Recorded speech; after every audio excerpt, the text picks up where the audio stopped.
Good evening আর welcome back to my channel. কেমন আছেন আপনারা সবাই? আশা করি ভালো আছেন।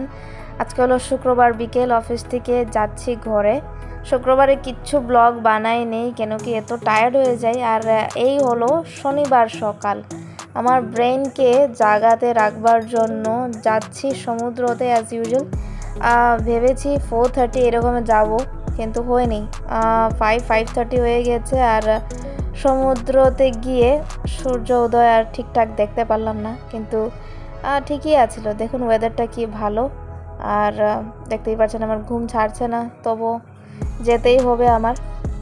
এই জায়গার নাম হলো পেরেঙ্গুডি।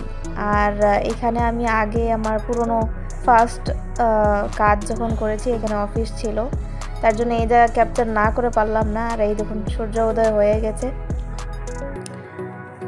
ওই দিনকা এত বোরিং, আর দেখতেই পাচ্ছেন ফুল অন টায়ার্ড। পুরো সপ্তাহের কাজ করে আমার মুখের কি বলবো, চেহারার কালার সব কিছু বদলে গেছে। তার উপরে আমি লিপ বাম লাগাতেই ভুলে গেছি, আর ঠোঁট পুরো শুকে কাঠ হয়ে গেছে। সো সঙ্গে থাকুন আমার সঙ্গে, ব্লগ দেখুন। আপনারা আমাকে জানাবেন আমার ব্লগ আপনারা আর কীরকম লাগে। ভয়েস ওভার আমি একদম খারাপ, তো অল্প অ্যাডজাস্ট করে নেবেন।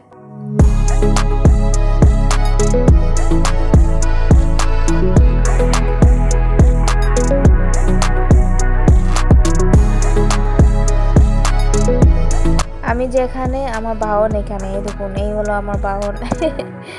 সো ওরা আমার পিছে। আই গেস পশুরা পুরো ভালোভাবে বুঝে না কে আদর করবে, কে অ্যাটলিস্ট একটা বিস্কিট দেবে, কিন্তু আমার সঙ্গে একটা বিস্কিটও ছিল না। পরে ওরাকে দিয়েছি, আর অল্প আদর টাদর করে অল্প জায়গা বদলিয়ে বসলাম। বসার সঙ্গে সঙ্গে আমার পিছনে আমার বাহন এসে পড়েছে আবার। এই দেখুন দুজন আমার পিছন পিছন। হ্যাঁ, পেট লাভার। আপনারা কি পেট লাভার? কারা কারা খুব ভালো পান স্ট্রিট ডগসকে? ফিড করুন, আমাকে জানাবেন। আমিও ফিড করি যতক্ষণ আমার আমার অকাদে হয়। সো রওনা দিয়ে দিচ্ছি ঘরে। এই ব্লগটা আসলে আমি শুক্রবার বিকেল, শনিবার আর রবিবার মিলিয়ে বানাচ্ছি।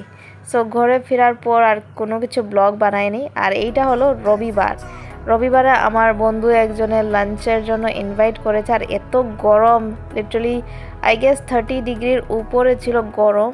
তার জন্য রেডি হয়ে লাঞ্চের জন্য চলে যাচ্ছি। আমার আরেকজন বন্ধু আছে আমাদের পাশে। সো আমরা বেস্ট ফ্রেন্ড 3 জন। তো যাচ্ছি ওর ঘরে লাঞ্চ করবার জন্য। আমার আগামী ব্লগে আপনারা দেখতে পারবেন, কেন কি ওই ব্লগটা আমি সেপারেট রেখেছি। খুবই ভালো একদম সময় কাটিয়েছি। আর জায়গাগুলি দেখুন এত সুন্দর, তাই না? এই যে গাড়িটা, এইটা খুবই বড় ছিল, বুঝলেন তো, তার জন্য ক্যাপচার করেছি, কিন্তু ক্যামেরায় দেখা যাচ্ছে না কেন আমি জানি না, এত বড় ছিল। এই দেখুন। সো আগামী ব্লগে আপনারা দেখা করছি, সঙ্গে থাকুন। খুব ভালো থাকবেন। টাটা, শুভরাত্রি।